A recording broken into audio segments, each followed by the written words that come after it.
Interpreter. Milo can be our interpreter. Randomizer? Nag-randomizer.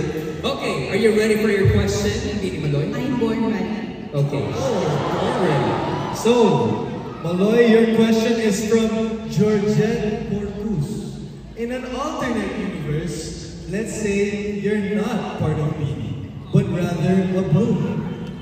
What kind of bloom will you be, and will you show your love and support to Beanie?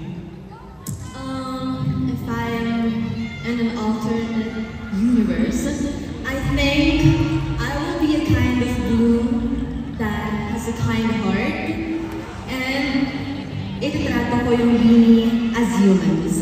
That's it. Thank you so much. Thank you. Grabe ha, that was a heartwarming answer. Thank you. Eto na. Another half